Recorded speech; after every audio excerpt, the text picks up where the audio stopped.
বাংলাদেশের সহিংসতায় শিশু নিহত, আহত ও আটকের ঘটনায় উদ্বিগ্ন ইউনিসেফ। শুক্রবার 2 অগস্ট কাঠমান্ডু থেকে ইউনিসেফের দক্ষিণ এশিয়ার আঞ্চলিক পরিচালক সঞ্জয় ইউজেসেকারার এক বিবৃতিতে এই উদ্বেগ জানান।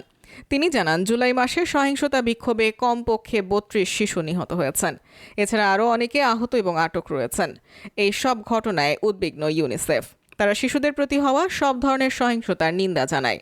এছাড়া বিবৃতিতে নিহত শিশু শোকাহত পরিবারগুলোর প্রতি সমবেদনা এবং শিশুদের আটক বন্ধের আহ্বান জানানো হয়েছে।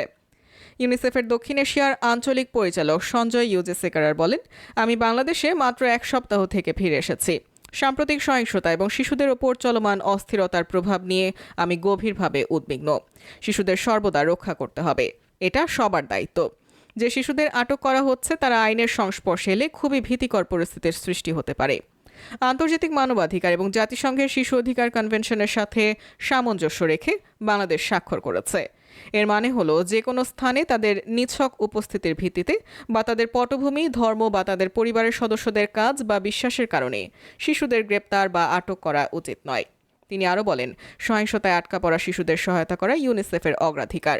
আমি ইউনিসেফ সমর্থিত চাইল্ড হেল্পলাইন 109 এর পরিদর্শন করেছি। সহিংসতা শুরু হওয়ার পর থেকে এর চাহিদা 250% বৃদ্ধি পেয়েছে। আমি দেখেছি কিভাবে প্রশিক্ষিত পরামর্শদাতারা বাচ্চাদের উদ্বেগ শোনেন, তাদের উপযুক্ত সহায়তা এবং পরিষেবাগুলো উল্লেখ করেন, তাদের অনুসরণ করেন। এছাড়া সমাজসেবা বিভাগের অধীনে ইউনিসেফ দ্বারা প্রশিক্ষিত 1100 সামাজিক কর্মী সহিংসতা এবং কারফিউ দ্বারা প্রভাবিত শিশুদের জন্য মনোসামাজিক সহযোগিতা প্রদান করছে।